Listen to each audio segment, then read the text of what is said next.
বন্ধুরা, আজকে কিন্তু নিয়ে আসলাম তোমাদের মাঝে গায়ে হলুদের মিষ্টি একটি মেকআপ লুক। মাশাআল্লাহ, আপুটা কিন্তু ভীষণ সুন্দর ছিল। তো আপুর ফাইনাল লুকটা কেমন হয়েছে অবশ্যই কমেন্টে জানাবা। আপু কিন্তু আমাদের এখানে আশীর্বাদের সাজছিল, আর আজকে গায়ে হলুদের সাজাবো এবং বিয়েতেও সাজাবো।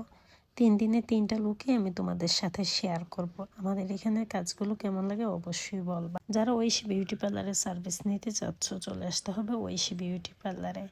ঐশী বিউটি পার্লারে অভিজ্ঞ বিউটিশিয়ান দ্বারা আমরা অতি যত্ন সহকারে আমরা কাজ দিয়ে থাকি। যেই কোনো হেয়ার সার্ভিস বা যেই কোনো পার্লার সার্ভিস নিতে চাইলে চলে আসতে হবে ঐশী বিউটি পার্লার। আমাদের এখানে প্রত্যেকটা কাজই আল্লাহর রহমতে আমরা 100% গ্যারান্টি সহকারে কাজগুলো করে থাকি। বিশেষ করে হেয়ার লেজার ট্রিটমেন্টগুলো অনেক মুখের মধ্যে আছে যে প্রচুর আপুদের মুখে প্রচুর পরিমাণ মেস্তা, ব্রণ, আঁচিল বা যে কোনো স্পট পার্মানেন্ট যদি রিমুভ করতে হয় চলে আসতে হবে ঐশী বিউটি পার্লারে। আমাদের এখানে অভিজ্ঞ বিউটিশিয়ান দ্বারা আমরা প্রত্যেকটা কাজই ক্লায়েন্টের সাধ্য অনুযায়ী করে থাকি। আর মাশাআল্লাহ, তোমার সাথে কথা বলতে বলতে তোমাদের সাথে এই তো আমাদের কাজটা কিন্তু কমপ্লিট হয়ে গেল। তো আপুটাকে ফাইনাল লুকটাতে কেমন লাগছে অবশ্যই কমেন্টে জানাবা। যারা ঐশী বিউটি পার্লারের সার্ভিস নিতে চাচ্ছ চলে আসতে হবে ঐশী বিউটি পার্লার। আমাদের পার্লারটা কিন্তু খোলা থাকে সকাল 8টা থেকে রাত্র 9টা পর্যন্ত। আর এই আপুটাকে কিন্তু মাশাআল্লাহ এতটা সুন্দর লাগছিল জানি বলার বাইরে। তো সবাই ভালো থাকবা, সবাই আমার জন্য দোয়া করবা, তোমাদেরকে যেন সামনে আরো ভালো ভালো কাজ উপহার দিতে পারি। অনেকে বলেন যে ঐশী আপু, আপনি টাকা এত কম টাকার মধ্যে কিভাবে কাজ করেন।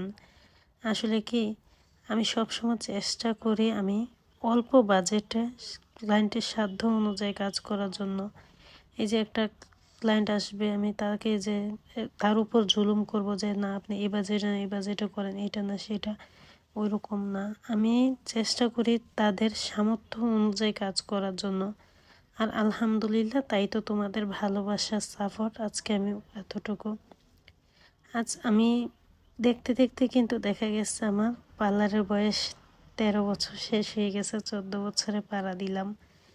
তো আলহামদুলিল্লাহ, সবাই আমার জন্য দোয়া করবা। আমি যেন আমাদের ছেলে মেয়ে এবং ব্যবসা দুটোটাকে যেন সমানভাবে গড়াই নিতে পারি। আর এই তো আপুটাকে ফাইনাল লুকটাতে দেখো, মাশাআল্লাহ মনে হচ্ছে না একদম একটা পুতুল। আর এই পুতুলটাকে কিন্তু আমার কাছে ভীষণ ভালো লাগে। আর কালকে মেকআপ লুকটা অবশ্যই তোমাদের সাথে শেয়ার করব। আর সম্পূর্ণ মেকআপটাই কিন্তু সাজটা আপুর পছন্দ মতো। মূলত হচ্ছে গিয়া আপুর আজকে গায়ে হলুদের পার্টি ছিল, কিন্তু আপু ওই রকম কাঁচা ফুলটা ব্যবহার করে নাই, কারণ আপুর এই গহনাটা পছন্দ ছিল। আর তোমাদের কাছে কেমন লাগছে অবশ্যই জানাবা। সবাই ভালো থাকবা, আজ এই পর্যন্তই। আল্লাহ হাফেজ।